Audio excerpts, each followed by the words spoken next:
Yep. How are you, buddy?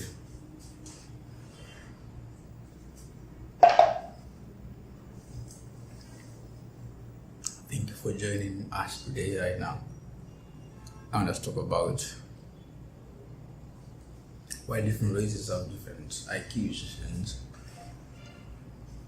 of course, I'm not self hating or any other weak you might come across, but I'm trying to look at this and see maybe the reason just look at it. I have nothing to deduce from it actually.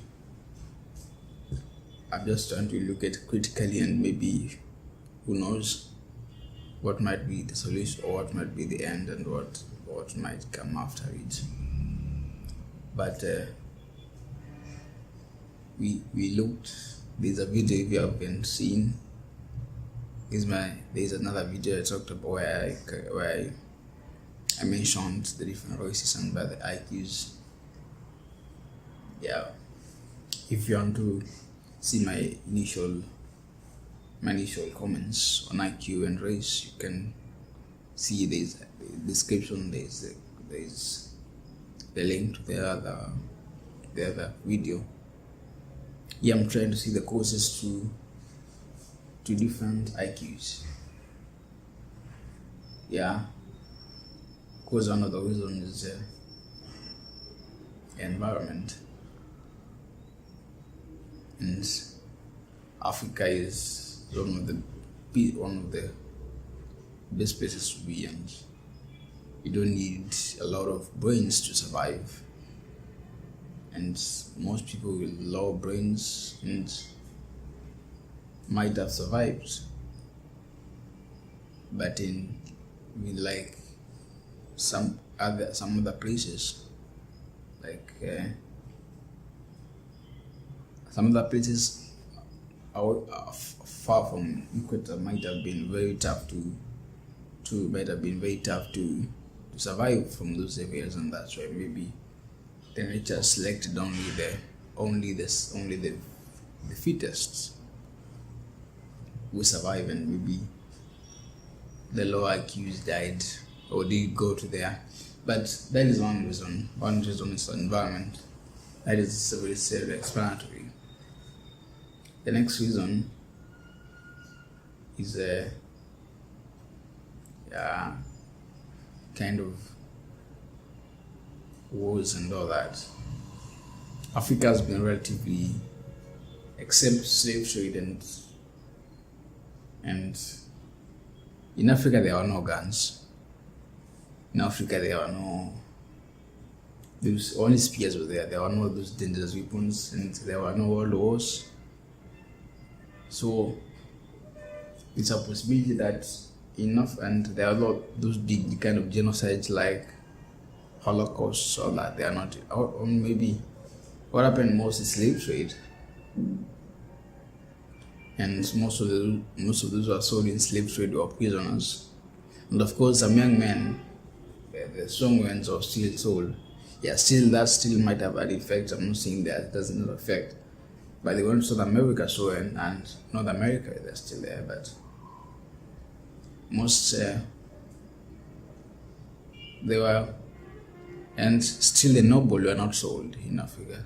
So the slave trade was done by the noble and the chiefs, and they could sell their least preferable people in the society were sold to the slavery and kidnapped. Mostly was slavery, most was kidnapping, and also kidnapping. Maybe it took some of the best. I'm not saying, but the amount of killing and experience in Europe and like Russia, and comparing to Africa, it's very, you can't compare. Africa, Europe, they have been having cancer and kind of plagues and all that. So only the most intelligent could have survived. Then the next reason is is religion. Actually, I think religion has a very big role in IQ test, because if you can see UK, UK and Russia, they have the same environment. Actually, I think Russia is more severe than UK, but the Industrial Revolution came from UK, and also you can compare UK and Germany. UK was Protestant, and Germany, Spain, down South Europe was more of Catholic, and the revolution didn't come from the southern side of Europe. It came from the northern side. Even when you check so another example was I can say US or US and other countries. Actually, I'm trying to talk about Protestant kind of religion, where people they preferred and they talk much about freedom. That has not been happening anywhere in the world before, and that kind of approach wasn't ever taken. And the time the approach of freedom was ever approached, that is now we see the kind of prosperity we have right now, because people have been thinking and people. But if you can see the relation between protect, I don't know, sorry for my wrong pronunciation, but that Protestant church and civilization, and the civilization we have, there is a very big correlation between that, and the kind of the more prosperity has been the places with more kind of Protestant churches, Protestant kind of religion. And my point is that I think the teachings of Jesus, they are very much correlated, and they have a big capacity and capability of improving our society's IQ, because of course we see that you can only have brains when you're free. That's when even those with brains can express their opinion, because of course it's only a small percentage of the population with very big IQs. Most of the average people and majority of the people, they have average IQ in the society, whatever the average IQ is. But when people in a society are not allowed to speak themselves, or maybe only a few whom are chosen in a way that is not democratic, there's a probability that those with different opinions, which there's a big possibility of them being the more effective and the efficient approaches, there are possibility that they might not be welcome that much. And that has been what has been happening in most of the Southern Europe and also Africa. That I think most of the societies, even you see in East Asia is more, their culture is more of individualism. It might not be that much kind of Christianity, but Christianity has a lot, because Christianity, the good thing with Christianity is it also brings harmony, because that is what, and a sense of equality, because we might be able to engage each other, but if you cannot respect me, there's somehow, and if a big society, and if it happens that maybe there's no rule of law, or maybe it is a kind of one-man leadership, even though there's some kind of freedom, but it is not because it's not exactly the perfect freedom, which I think, my opinion, is only found in Jesus Christ's teachings. You might not agree with me, but I've already told you to see the correlation between civilization and industrialization and protect. I don't know why I am missing that name. Protestants. You can see there's a very big correlation, and also like East Asians, they perform better in IQs, but most of them they go and work in Europe, where there are those kind of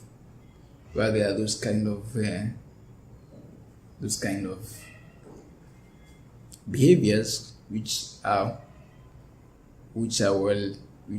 kind of behaviors and rules as per because Western civilization was mostly from the Christian, because actually when civilization laws before they were not made, because science was not that grown, the science was not that grown, so the kind of laws which society could develop, mostly in the Western Europe, they were devised from the Bible. The Bible was like where they could go and verify whether something is acceptable in society or not, and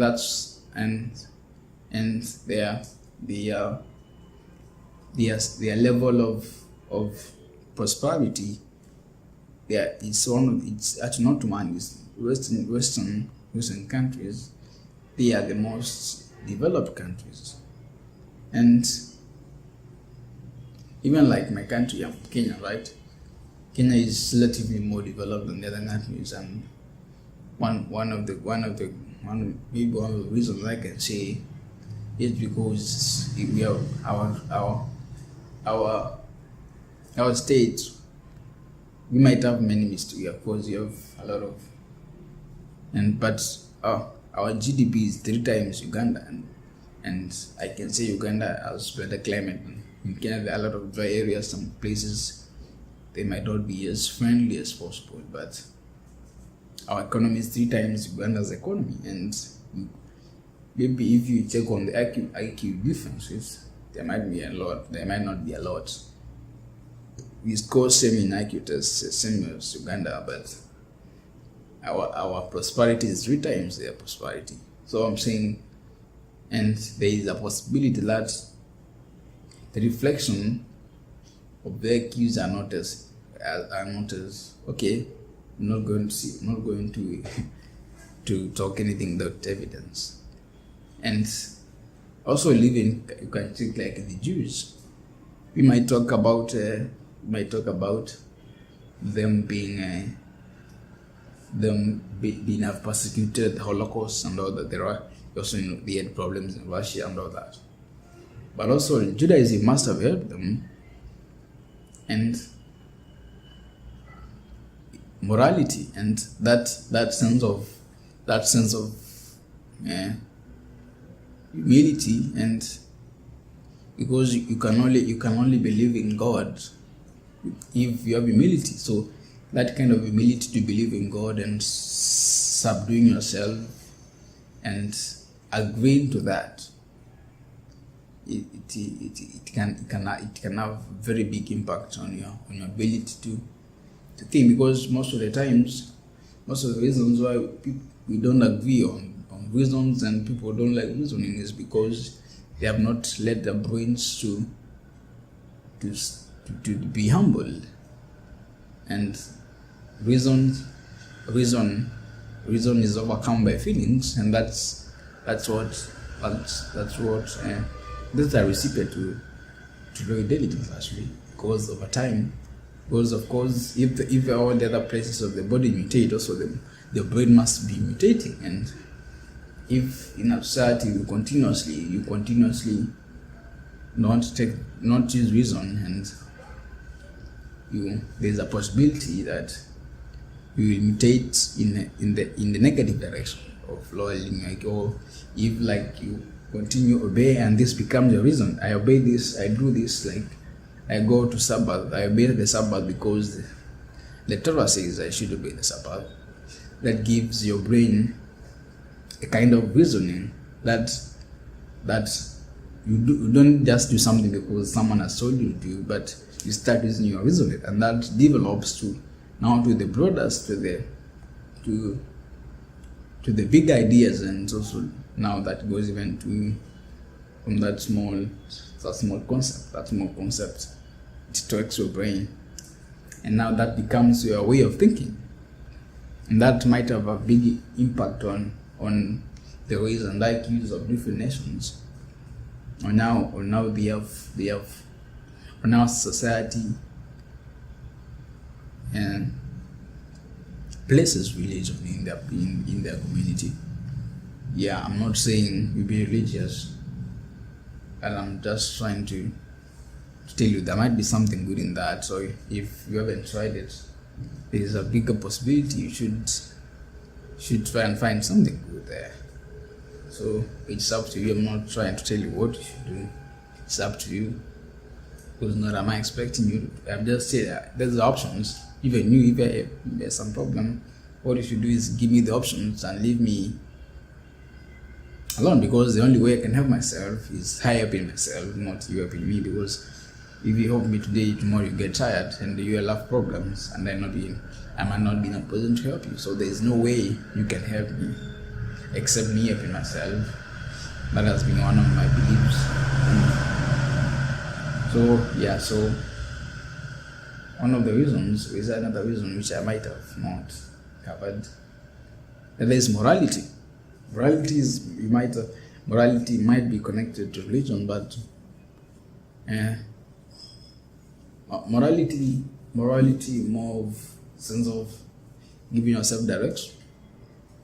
Because also morality and religion is almost the same thing, because you subdue yourself to reason, and that is what is, again, it's any kind of low intelligence. Because low intelligence, you don't subdue yourself to reason, but you subdue yourself to feelings and what others tell about you. You don't make kind of concrete decisions. But morality, if you have different kind of morals and discipline, you have to subdue yourself to them. Yes, so even kind of evidence, Asians, they are known to have very high degrees of morals, and they are also self-disciplined. Asians, they are very much self-disciplined. In my class, they are 99.9% of them, not 90%, whatever, I don't know. 90% of them, they're Asians, and I can tell you they have a very high sense of discipline, self-discipline, and comparing to maybe my race. Not am I trying to be racist or anything. They are still very, very, very Africans with a very high degree of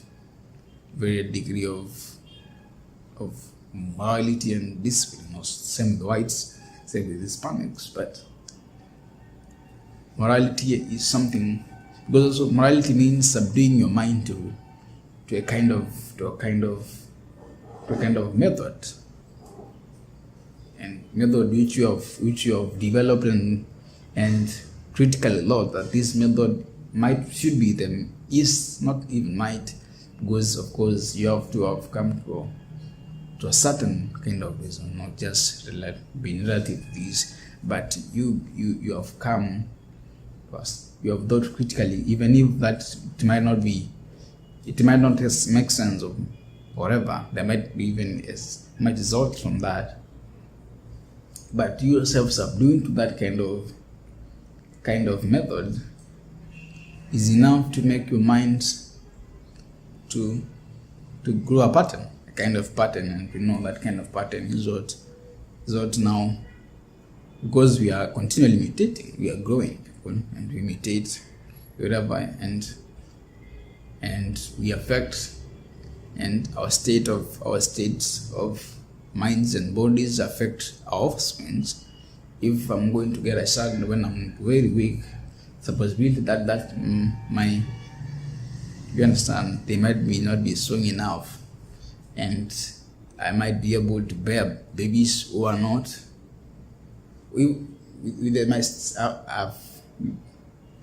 I have no any evidence for that, but I think it should be like that. Maybe I will see on that, but it's a possibility that when I am weak, I'll get weak babies. I think that is true, because when we had animals in cows, we are told that, I think there's something I've heard about, I don't know, was it cows or something? I was just sharing what people talk about that. Even like when you want to make, if even like I was reading an article, I don't know, I'll choose that article, also says that if you want to make a boy, you need to do, I don't know.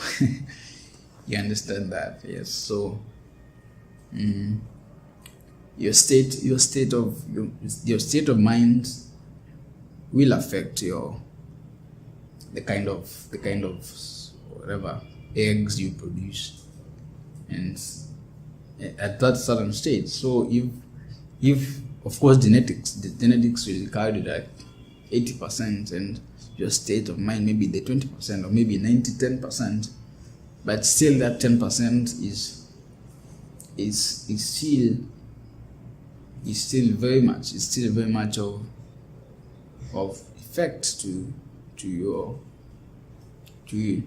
offspring, and your offspring, if the same process continues, and that person, because if let's say I develop low IQ characteristics, whatever you might call them, and then I bear a son, and that son will stay with me, so I'll infect that son those kind of attributes, because we should agree on this, that all of us humans, we had the same father, we are the same person at the same time, because we might have originated from the same person, but because of different ways of lives and different kinds of needs, and we have come to develop different skins, different IQs, right? You must have agree on that. And it is not wrong to have done that, because it's the only way we have survived. It was the best approach, because we survived.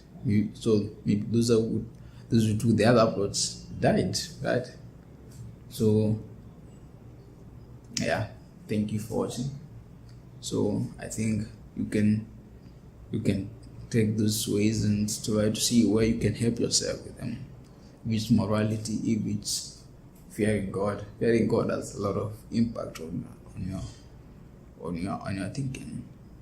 Because even the Bible says, Jesus talks about, I think it's the book of Romans, he talks about renew your mind. The whole gospel and the new covenant, Jeremiah prophesied of a covenant where the law will be written in people's hearts. Your heart, whatever you might call it, it is inside your brain. Of course, the heart doesn't have any, maybe your spinal cord somewhere there, maybe something, I don't know if there are any kind of memory stored in spinal cord, I don't think so. So it's deep in your brain. So we're talking about transforming your mind, and that the law will be written in your mind and your soul. So if you can check on that and see how we can help each other, because we're in a competing society right now, and we need to equip ourselves in a way that we can compete fairly, correct? Because if a society has a low IQ and has a big majority of low IQ people, the effectiveness of the competition might not be as fair as possible, and we don't want to undermine other people. So it's not other people's responsibility to increase your ability to solve the problem, but it's your responsibility to do what is right and solve the problem, because it's a problem. Them, of course, they paid the hard. There's a saying in I speak.